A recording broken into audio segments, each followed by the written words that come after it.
नमस्कार। पहले की वीडियो में हमने चर्चा किया था कि 12 राशि के बारे में और 12 राशि सीरियल जो नंबर है उनके बारे में बात की और 12 राशि के जो लॉर्ड हैं, जो स्वामी हैं, उनके बारे में भी हमने जाना।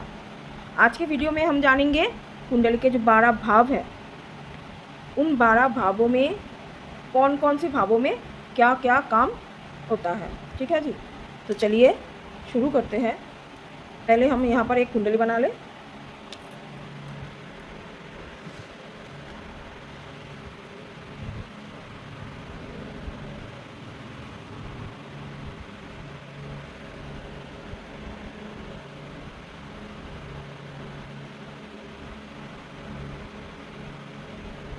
तो ये हो गया जन्म कुंडली।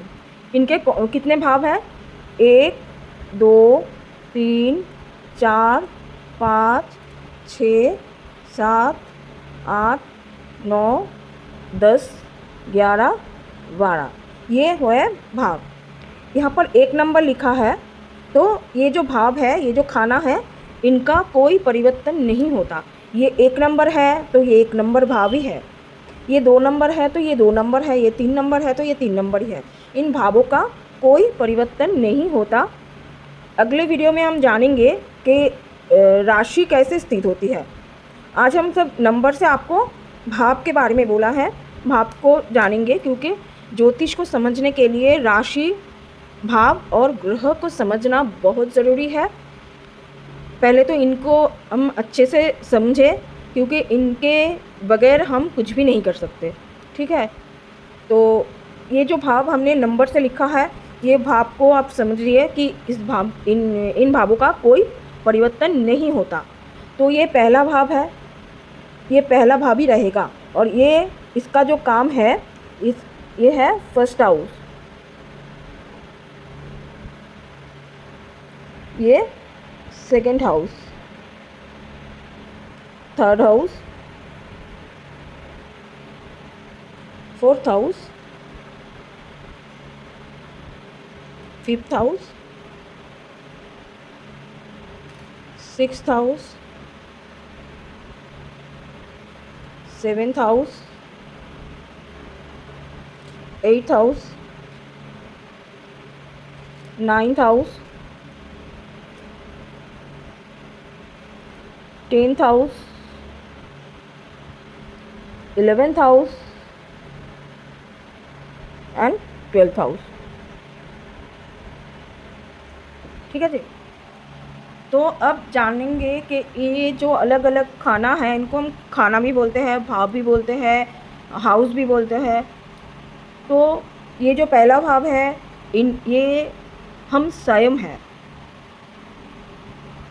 इन भावों से पता लगता है कि हम कैसे हैं, हमारा शरीर कैसा होगा, हमारा नेचर कैसा होगा, हम दिखने में कैसे होंगे, हमारे बुद्धि कितने होंगे, हमारे स्वभाव कैसा है। ये सारा कुछ इन भाव का काम है देखना। ठीक है जी, तो इन भाव पहला हाउस का जो जब कोई खुद के बारे में जानेंगे कि हम कैसे हैं, हमारा नेचर कैसा है, हम कितना स्ट्रांग है, तो ये फर्स्ट हाउस बोलेगा। अब सेकेंड हाउस है, जब बच्चा पैदा होता है तो वो उनका शरीर, उनका स्वभाव, वो दिखने में कैसा है, ये हो गया। उसके बाद क्या होता है, बच्चा बोलता है, बोलना सीखता है, तो ये द्वितीय भाव से देखा जाता है। बच्चा कुछ ना कुछ तो खाता है, कुछ ना कुछ खाने पीना का तो उसका शौक़ होगा, कोई पसंदीदा खाना होगा, तो किस तरीके से खाना पसंद करता है, बच्चा कैसे बोलेगा, एक द्वितीय भाव से देखा जाता है, सेकेंड हाउस से देखा जाता है।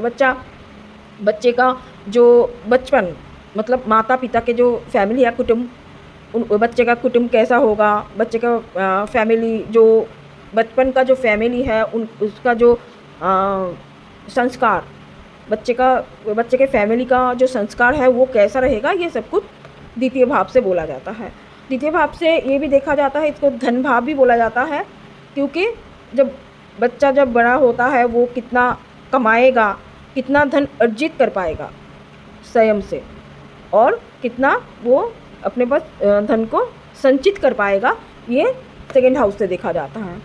उसके बाद देखा जाता है थर्ड हाउस। थर्ड हाउस होता है पराक्रमण का, जातक के अंदर कितना साहस है, उनके मन के जो इच्छा होती है कि हम ये करेंगे, हमारा ये होगा, तो ये सब कुछ थर्ड हाउस से देखा जाता है। थर्ड हाउस से छोटी-छोटी यात्रा भी देखा जाता है कि 1 दिन या 2 दिन की जो छोटी-छोटी जो यात्रा होता है, वो थर्ड हाउस से देखा जाता है। अब आते हैं फोर्थ हाउस। फोर्थ हाउस होता है सुख का घर, जो कि आपका घर है, वो कैसा रहेगा, आपके माता कैसे रहेंगे, आपके माता के स्वास्थ्य कैसे रहेगा, और आपके सामाजिक जो स्थिति वो कैसी रहेगी। सामाजिक स्थिति जो आपके जिस मोहल्ले में आप रह रहे हैं उसका जो सामाजिक स्थिति है वो कैसा रहेगा, ये सब कुछ फोर्थ हाउस से देखा जाता है। अब आते हैं फिफ्थ हाउस। फिफ्थ हाउस जो है वो बुद्धि का है। व्यक्ति का बुद्धि वो किस प्रकार से दिमाग में काम करता है, उसका दिमाग किस टाइप का काम करता है। एडुकेशन, वो पढ़ाई में कितना आगे जा पाएगा, ये फिफ्थ हाउस से देखा जाता है। फिफ्थ हाउस से रोमांस को भी देखता है, फिफ्थ हाउस से बच्चे को भी देखा जाता है, प्रेम विवाह, ये प्रेम विवाह होगा कि नहीं, ये भी फिफ्थ हाउस से देखा जाता है। अब आते हैं सिक्स्थ हाउस।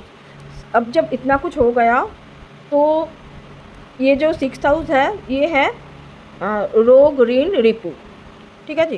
तो रिपु मतलब शत्रु।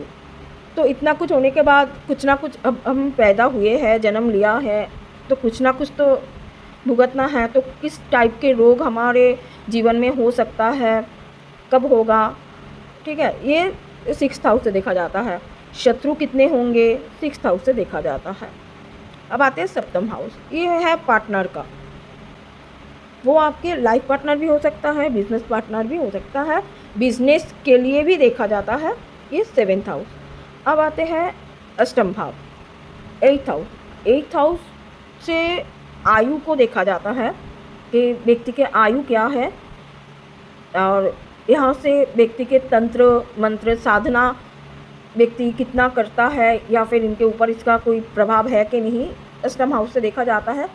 अष्टम हाउस से रिसर्चिंग, जातक रिसर्चिंग का काम कर पाएगा कि नहीं, गुण विद्या जो होती है जैसे ज्योतिष वगैरह, ऐसे व्यक्ति कर पाएगा कि नहीं, ये सब कुछ अष्टम हाउस से देखा जाता है। नाइन्थ हाउस जो कि है धर्म का घर, धर्म हाउस, भाग्य का घर कहा जाता है, धर्म का घर कहा जाता है, पिता का घर कहा जाता है। इस हाउस से जातक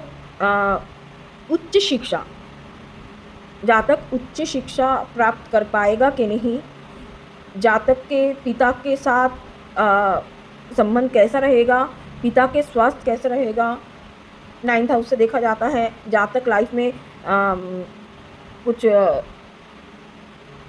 लॉन्ग जर्नी, ठीक है, बहुत बाहर कहीं लॉन्ग जर्नी पर जाएगा कि नहीं, ट्रैवल करेगा कि नहीं, ठीक है, ये सब कुछ नाइन्थ हाउस से देखा जाता है। नाइन्थ हाउस से धर्म को देखा जाता है कि जातक कितना धार्मिक है, ये नाइन्थ हाउस से देखा जाता है।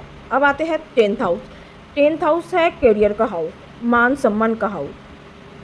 तो टेंथ हाउस से जातक किस दिशा में काम करेगा, किस टाइप के काम करेगा, और समाज में उसका मान सम्मान कितना रहेगा, ये टेंथ हाउस से देखा जाता है।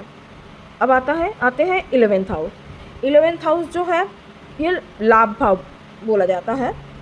तो जो हम कर्म करते हैं, हम किस टाइप के कर्म कर रहे हैं और हम उस पर कितना लाभ उठा पाएंगे, कितना लाभ होगा हमें, ये 11th हाउस से देखा जाता है। और लास्ट में जो आते हैं 12th हाउस। इस हाउस से जातक, ये एक्चुअल में ये मोक्ष का हाउस है, त्याग का। तो लाइफ में कुछ जातक का त्याग करना पड़ेगा कि नहीं, और जातक के मोक्ष मिलेगा या नहीं, या फिर जातक कभी हॉस्पिटलाइज होगा या नहीं, जेल जाना होगा या नहीं, विदेश यात्रा होगा कि नहीं, जातक कुछ इन्वेस्ट कर सकता है कि नहीं, ये सब कुछ 12th हाउस से देखा जाता है।